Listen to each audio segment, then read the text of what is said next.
हाँ जी, अभी तक अपनों ने लास्ट वीडियो में 9th क्लास का 1.3 चैप्टर का अपनों ने 3 क्वेश्चन कंप्लीट कर लिए थे। 3rd क्वेश्चन कंप्लीट करवा दिया था मैंने। अब बाकी बचे हुए क्वेश्चंस पे आज थोड़ा सा फोकस करते हैं, इसी पे ही बात करते हैं थोड़ी सी और, ठीक है। लास्ट वीडियो तक अपना वो मैटर हो गया। अब जैसे 4th क्वेश्चन की बात करूँ मैं इसमें, 4th क्वेश्चन बोलता है एक्सप्रेस 0.9999 इस तरीके से गिवन है अपने को question in the form p by q। अब नॉर्मल सी बात है, कुछ भी नहीं और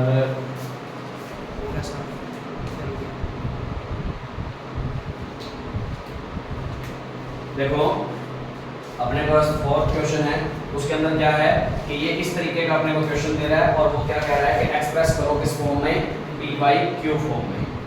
p by q फॉर्म में अंदर चेंज करना है तो नॉर्मल सी बात है, इसी चीज को मैं इन शॉर्ट में क्या लिखना सिखा चुका हूँ 9 का बाद, क्योंकि 9 ही बारी बारी रिपीट हो रहा है, तो इसी चीज को p by q में चेंज करना अपनों ने 3rd क्वेश्चन में अच्छे तरीके से सीखा था। तो ये क्वेश्चन उसी से रिलेटेड है सारा का सारा, तो इस क्वेश्चन को अपने आप करके देखोगे, ठीक है।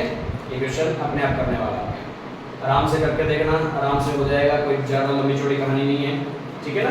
तो ये चीज़ सेम 3rd क्वेश्चन में, 1st क्वेश्चन जैसे किया था ना 0.6 था, वहाँ 0.9 आ गया, बस बाकी सेम प्रोसीजर है, सारा वैसे का वैसे करना है। अब इसके बाद अपने बात करते हैं क्वेश्चन नंबर 5 की। अब 5th क्वेश्चन मैंने इसकी फर्स्ट वीडियो जो 1.3 की जब मैंने बताई थी 1/17, तो इसका मैंने डिवाइड करना सिखाया था, वहाँ इतना बड़ा डिवाइड करके भी दिखाया था। तो ये वही क्वेश्चन है 1/7 में इसका डेसिमल का क्या बताना है, टाइप बताना है अपने को। तो डेसिमल का टाइप उन्होंने बताया था उस दिन, अच्छे तरीके से करके भी दिखाया था।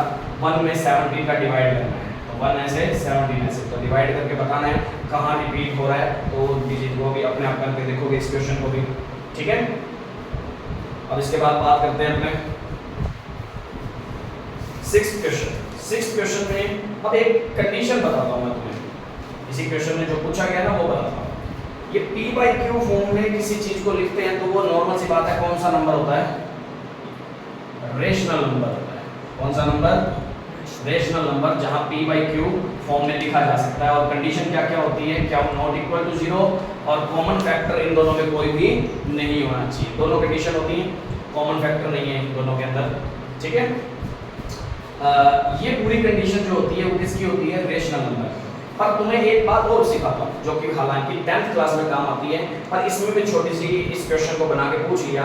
वो कहता है कि क्याऊ के लिए क्या रिलेशन होता है, रेशनल नंबर की अपनों ने पढ़ ली कि हाँ क्याऊ नॉट इक्वल टू 0 होता है, p by क्याऊ, p और क्याऊ में कोई भी कॉमन फैक्टर नहीं होता है। पर क्याऊ के लिए एक स्पेशल कंडीशन भी होती है रेशनल नंबर होने के लिए, स्पेशल कंडीशन इसके अलावा और क्या होती है वो तुम्हें मैं बताता हूँ। कोई भी रेशनल नंबर होगा ना हमारे पास, कोई भी रेशनल नंबर, तो वो हमेशा नॉर्मल सी बात बताऊं कि जिसमें अंदर अपने कहीं डेसिमल के टाइप के पड़े, अपने इसका आंसर गैस नहीं कर सकते। इसके भी आगे ना 2 टाइप होते हैं, 2 टाइप होते हैं। कौन कौन से, ये उन्होंने टर्मिनेटिंग और नॉन टर्मिनेटिंग की बात करी है ना, तो इसके अंदर टर्मिनेटिंग और नॉन टर्मिनेटिंग का क्या सीन होता है, 2 टाइप का डेसिमल होता है। इसमें आता है एक तो टर्मिनेटिंग, इसको बोलते हैं शांत, हिंदी में बोले शांत बोल दो, शांत बोल दो, एक ही बात है। शांत का मतलब नाम से पता लग रहा है, शांत मतलब डिवाइड करने पर शांत हो जाएगा, खत्म हो जाएगा, ठीक है। नॉन टर्मिनेटिंग और रिपीटिंग, नॉन टर्मिनेटिंग और रिपीटिंग। और एक होता है इरेशनल नंबर में, इरेशनल नंबर के अंदर क्या क्या होता है, इसके अंदर होता है नॉन टर्मिनेटिंग, टर्मिनेटिंग और नो रिकरिंग या रिपीटिंग, एक ही बात है। रिकरिंग बोल दो, रिपीटिंग बोल दो, एक ही बात, ठीक है।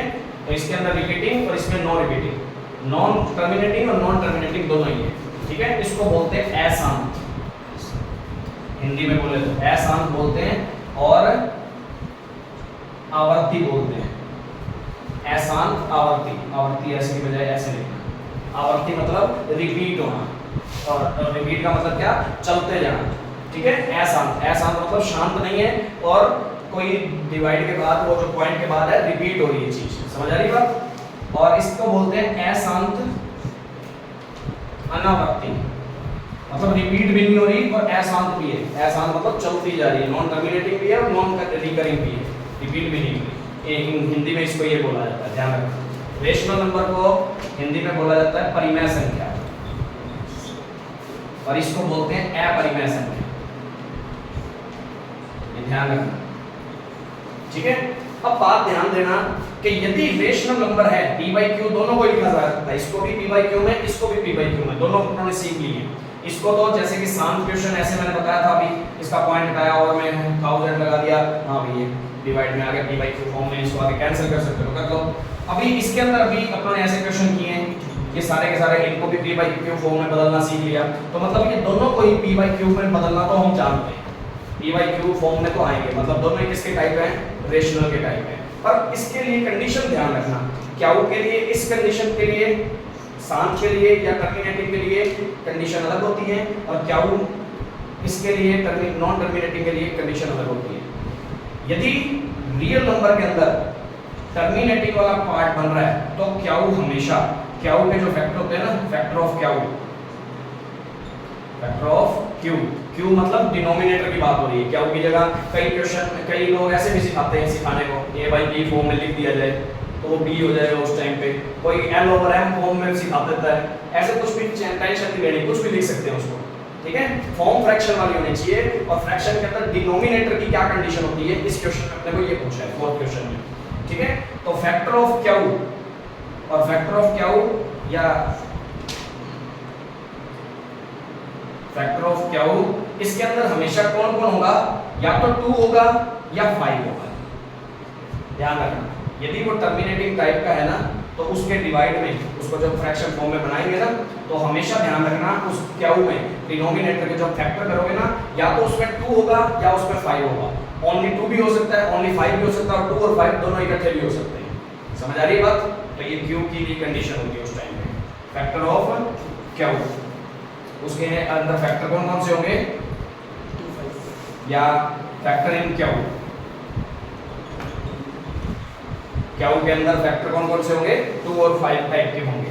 इसके अंदर 2 और 5 को छोड़ के बाकी सारे होंगे, 2 और 5 को छोड़कर कुछ भी हो सकता है, मतलब 2 और 5 हो भी सकता है, जैसे क्याऊ इंटू 2 इंटू 3 आ गया, पर इसके अंदर 2 और 5 के अलावा कोई भी नहीं होगा, इसके अंदर 2 और 5 भी हो सकता है और उसके साथ कोई और भी होगा, 3 हो सकता है, 7 हो सकता है, 8 हो सकता है, 9 हो सकता है, कुछ भी हो सकता है, ठीक है।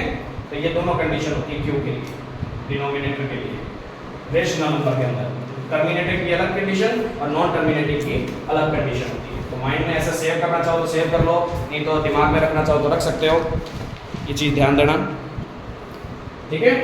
अब इस क्वेश्चन को थोड़ा सा और डीपली तरीके से करने के लिए क्या है, उस क्वेश्चन के अंदर यही बताना है कि यदि ये टर्मिनेटिंग टाइप का है, if the rational number is कौन सा type, terminating type, then the factor in Q कौन कौन से फैक्टर लेके आएगा, 2 एंड 5, ठीक है। और जब नॉन टर्मिनेटिंग है, when the rational number type of rational number non terminating और रिपीटिंग, ठीक है, ये दोनों कंडीशन लेके आता है, तब उस टाइम पे उसके अंदर 2 और 5 के अलावा भी कौन कौन से आ सकते हैं, वो लिख दोगे उस टाइप से लाइन बना के, तो इसको इस तरीके से कंप्लीट करना है, ठीक है। अब बात आती है 6th क्वेश्चन हो गया ये अपना, ये 6th क्वेश्चन था, सॉरी। अब बात करते हैं राइट द 3, 7th क्वेश्चन की बात करते हैं इसमें, right the 3 numbers whose decimal expansion are non terminating और non recurring, मतलब कौन से टाइप का पूछ रहा है, इरेशनल नंबर पूछना चाह रहा है कहने का मतलब। तो कोई भी, जैसे कि पाई लिख दो, पाई इरेशनल ही होता है, √3 लिख दो, √7 लिख दो, जिनका √ प्रॉपर नहीं निकलता ना वो सारे के सारे इरेशनल ही होते हैं, और इनका जब भी डेसिमल निकालोगे ना, अगर वो सॉल्व करने लगते हो तो वो नॉन टर्मिनेटिंग होता है और नॉन ही रिकरिंग होता है, ठीक है। और इसमें अपने यदि इनका अपने ये चेक करेंगे ना डेसिमल में टाइप क्या होता है, यदि अपने इसमें चेक करें कि डेसिमल का टाइप क्या होता है, तो डेसिमल का टाइप इनका इस टाइप से चलता है, जैसे पॉइंट के बाद कोई आ गया 7 2, 72 फिर 10 फिर 7220 7230 7240।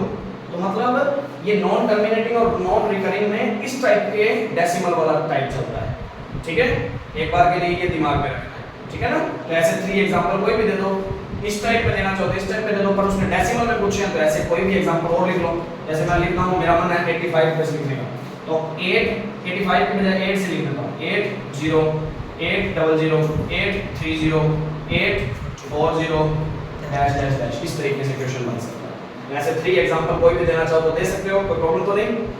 अब सुनो, अगले क्वेश्चन की तरफ अपने बात करते हैं इसकी। 8th क्वेश्चन में बात करूं मैं, वो कहता है इरेशनल नंबर फाइंड करके दिखाने हैं 8th क्वेश्चन में 5/7 और 9/11 के बीच में, इन दोनों के बिटवीन कौन से इरेशनल नंबर। तो इरेशनल नंबर के लिए पहले इसके अंदर डिवाइड करके आंसर निकाल के देखना है कि ये आंसर क्या क्या बन रहा है। ठीक है, जब इसका डिवाइड करोगे ना तो ये कुछ 7 2 पॉइंट ऐसे करके कुछ ना कुछ आएगा और रिपीटिंग में चलेगा। तो इरेशनल नंबर ये एक टाइप से p/q फॉर्म ही तो है। ये आएगा लगभग 8 6 इतना ही होगा, लगभग 8 6 है, पता नहीं 8 1 पॉइंट डिवाइड करेंगे ना तब इतना आएगा। पूरा डिवाइड तुमने करके देखना है। ठीक है, डिवाइड करना तुम्हें आना चाहिए।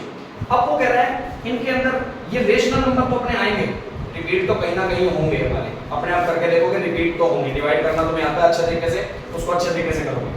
अब ये पूछ रहा है कि इन दोनों में इरेशनल नंबर बताओ, इरेशनल नंबर। ठीक है, इरेशनल नंबर मतलब इनके अंदर अब 72 से स्टार्ट होकर 81 के बीच में कौन से आएंगे? 73 आ सकता है, 74 से आ सकता है, 75 76। तो ऐसे करके इस टाइप से इरेशनल नंबर बना देना अपनी मर्जी से, कोई भी 73 30 ऐसे करके कोई भी चलता रहेगा।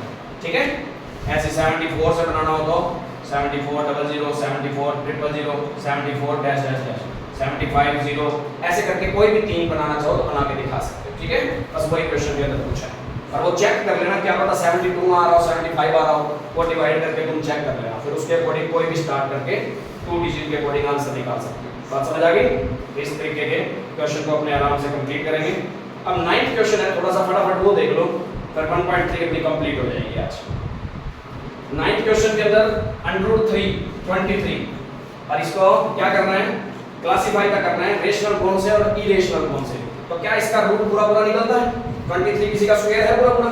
नहीं है ना। तो जो किसी का स्क्वायर पूरा पूरा नहीं निकलता, √ किसी का पूरा पूरा नहीं निकलता, वो हमेशा कौन सा होता है? इरेशनल नंबर होता है। तो ये इरेशनल है। अब आगे देखो 225, तो ये किसका स्क्वायर है? 15 का। 15 का स्क्वायर है, इसका मतलब इसका आंसर सॉल्व करेंगे तो कितना आएगा? 15 आ जाएगा। तो ये 15 अपने आप में क्या होता है? रेशनल होता है, ना कि इरेशनल। जिसका √ नहीं निकाला जा सकता ना, उसको अपने क्या बोलते हैं? इरेशनल बोलते हैं। जिसका रूट पूरा पूरा फाइंड हो सकता है, √ फाइंड कर सकते हैं, उसका हम रेशनल नाम देते हैं। ठीक है, तो इसमें ऐसे पहचान कर सकते हो। अगला क्या है? 0.3796 डिवाइड खत्म। डिवाइड खत्म होता तो वो किसमें आता है? रेशनल ही है, तो रेशनल हो जाएगा ये। ठीक है, आगे है 7.478 रिपीट हो रहा है और नॉन टर्मिनेटिंग है, वो भी किसमें आता है? रेशनल नहीं आता है, तो ये रेशनल टाइप है। ये रिपीट हो रहा है ना 478 तो बार वाली भी इसी के अंदर ही आती है रेशनल में। अगला कौन सा है? 1.10 100 100 100 140, मतलब वो कौन से टाइप का आ रहा है? इरेशनल टाइप का आ रहा है। तो ऐसे देख के क्वेश्चन आराम से कर सकते होगे, तो इसके एग्जांपल भी अच्छे तरीके से कवर करोगे। ठीक है, अब 1.3 अपने 9th क्लास की 1.3 से रिलेटेड अपनों ने आज वीडियो देख ली है, बाकी बचे हुए क्वेश्चन आज कंप्लीट कर लिए हैं।